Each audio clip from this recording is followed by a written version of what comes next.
শ্রদ্ধা করতে হবে। দেখেন আল্লাহ তাআলা বলেন, যখন পৌঁছে যাবে বৃদ্ধ অবস্থায় তাদের দুইজনের একজন অথবা দুইজনই তোমার নিকটে, তখন কি? এক নাম্বার, ফালা তাকুল্লাহুমা উফিন, হ্যাঁ, এইরকম শব্দ বলা যাবে না, খুব কঠিন। ফালা তাকুল্লাহুমা উফিন। দুই, ওয়ালা তানহারহুমা, ধমক দেওয়া যাবে না, সতর্ক করতে পারো না, ধমক দেওয়া যাবে না। অকুল্লাহুমা কওলান কারীমা। তিন, যা তুমি বলতে চাচ্ছ তাদের সাথে নরম ভাষায় বলো।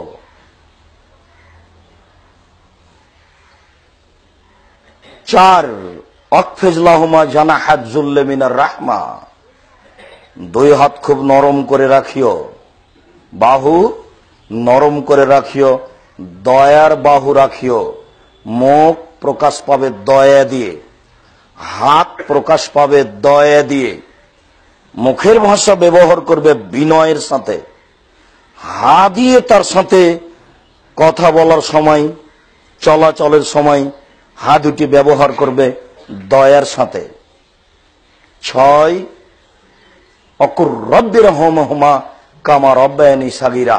আর বলো, দিন রাত বলো, হে আমার প্রতিপালক, তারা বাল্য অবস্থায় আমাকে যেভাবে দেখেছে সেভাবে তুমি দেখো আল্লাহ। আমি যা দেখেছি, উপরের কথাগুলি আমার ছিল, আমি করলাম। এখন তোমাকে বলছি, তুমি আমার পিতামাতা আমাকে বাল্য অবস্থায় যেভাবে দেখেছিল তুমি দেখো, এ কথাও তুমি বলো দিন রাত। সদাচরণের সাথে সাথে তুমি মুখে কথা বলবে দিন রাত, এটা তোমার পিতামাতার পাওনা।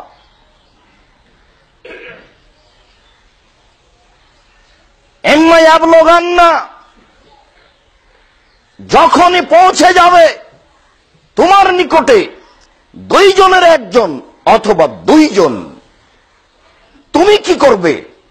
তোমার প্রথম কথা, ফালা তাকুল্লাহুমা উফিন, তার সাথে হ্যাঁ এরকম ভাষা ব্যবহার করা যাবে না। এত কেন? যা এক পর্যায়ে বলবো, স্মরণ থাকলে তার একটা অংশ এখানে বলে রাখছি। সেটা হলো এই, যেদিন পিতামাতার বয়স বেশি হয়ে যাবে সেই দিন পিতামাতা উল্টা কথা বলবে, এ কথাই ঠিক। আপনি খেতে দিয়ে শুধু খালি বের হয়েছেন আর আমি ঢুকেছি, আমি ঢুকতে আপনার মা বলছে, আব্দুর রাজাক তুমি এসেছো বেটা, আমার ছেলে আমাকে খেতে দেয় না বাবা। আরে আশ্চর্য, আপনি এখনই খেতে দিয়ে বের হলেন আর আপনার মা আমাকে দেখে কথা বলছে।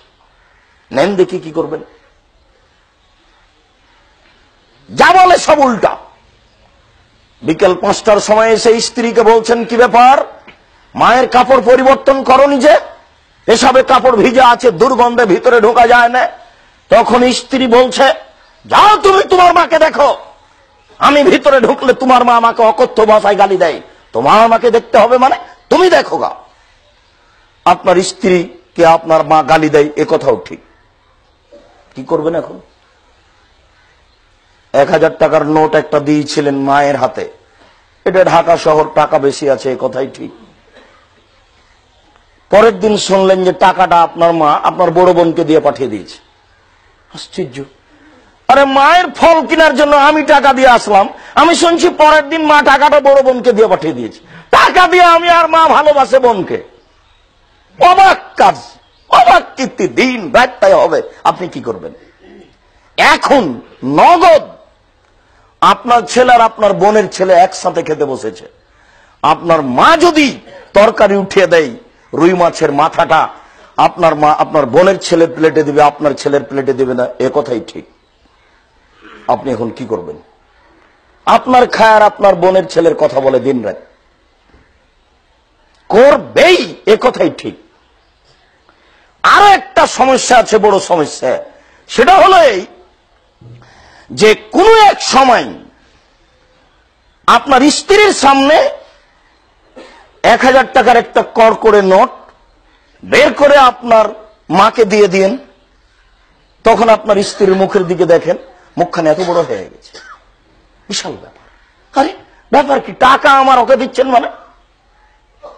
টাকা নাকি সবই বইয়ের বলে লোকে বলছে, মহিলারা বলছে যে টাকা তো আমার, আরে টাকা ছেলে মেয়ের, তোমার মাকে দিচ্ছ মানে? আশ্চর্য। দেওয়ার সাথে সাথে মুখ বিশাল হয়ে গেল। অন্য সময় আপনাকে ছিঁড়ে খেয়ে নেবে, ধুয়ে ফেলে দিবে। বেশি টাকা দেওয়া দেখলে বলবে যে তুমি থাকো, আমি গেলাম। তোমার সংসার তো তোমার মাকে নিয়ে গো, আমি কেন এখানে? আমি কি কাজের মেয়ে? যাও তোমার মায়ের সাথে থাকো, আমি গেলাম। আমি কাজের মেয়ে নই। কি করবেন আপনি? ভাবখান মনে হচ্ছে যে ধপ করে আপনি আকাশ থেকে বইয়ের কোলে পড়ে গেছেন। মা কোনোদিন প্রসাব করাননি, গোসল দেননি, পায়খানা পেশাব করার পরে পানি খরচ করে দেননি, দুধ খাওয়াননি, দীর্ঘদিন ধরে পড়াশোনা করেননি। মনে হচ্ছে যে বাপ মা কেউ নয়। তারা কে যেন? তারা কেন টাকা পয়সার ব্যাপারে? আরে টাকা পয়সা বলতে তো বউকে বুঝাই, ছেলে মেয়েকে বুঝাই, মধ্যখানে এরা কেন? অবাক দুনিয়ায়। এখন আপনি কি করবেন? এখন যদি ভিতরে ঢুকে বলেন, হ্যাঁ যাত্রার সামনে বলিস যে আমার ছেলে খেতে দেয় না, এটা একটা বদনামের বিষয় না, মানুষ কি বলবে? তো ওই সময়তে যে যদি এইভাবে বলেন, হ্যাঁ এইভাবে কথা বলিস, এই কথাটা আল্লাহ বলছেন ফালা তাকুল্লাহুমা উফিন। হ্যাঁ এই জোরে শব্দটা হয়ে গেলে তাহাজ্জুদ পড়ে জান্নাত হবে না, এর নাম বাপ মা। আপনাকে আমরা বুঝাতে অক্ষম। জাতির সামনে শরীয়ত পেশ করতে পারলাম না, এটাই আমাদের ব্যর্থতা। যাদের সামনে লক্ষ লক্ষ মানুষ আছে, তারা রূপক কেসা কাহিনী বলে দিন কাটালো। অথচ হাদিস কোরআন 1450 বছর থেকে মানুষের কাছে পড়ে আছে, মানুষ 5 পয়সা দাম দেয় না। এখন যদি আপনি বলেন, হ্যাঁ তোর বৌমা আসলেই গালি দিস, কে তোকে দেখবে, এইভাবে জোরে যদি কথা বলেন, আপনি তাহাজ্জুদ পড়ে জান্নাত কিনতে পারবেন না। এই কথা আল্লাহ বলছেন। যেই সময়তে আপনার মা আদর করে খাওয়াবে, সেই দিন মাকে শ্রদ্ধা করতে হবে, এই কথা আল্লাহ বলছেন না। যেদিন মা সব কথা উল্টা বলছে, সেদিন কি করবেন? টাকা দেওয়ার কথা খালি যদি বউ কানে শুনে, তা আপনাকে ছিঁড়ে খেয়ে নেবে, ধুয়ে ফেলে দিবে, সেদিন আপনি কি করবেন? মায়ের সাথে কেমন আচরণ করবেন? সবকিছু বলছে আপনার মা উল্টা। উল্টা বলবে, এ কথাই ঠিক। বয়স যত বেশি হবে, কথা উল্টা বলবে সব, এ কথাই ঠিক।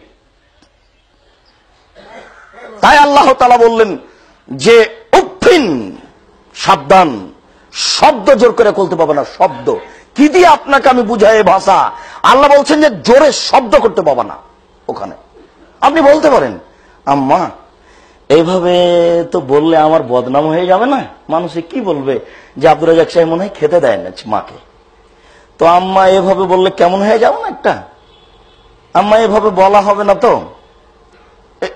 এই মিঠে ভাষাটা আপনি পেশ করতে পারেন, ও মানুক আর না মানুক। আম্মা বৌমাকে গালি দিলে ও তো মনে কষ্ট পাবে, আম্মা ও তো তাহলে আপনাকে ভালোভাবে দেখতে পারবে না। আপনি একটু মিঠে করে বললে ও আপনার দেখাশোনা করবে। এর চেয়ে বেশি বলার সুযোগ নেই। আপনাকে আমরা বুঝাতে পারছি না।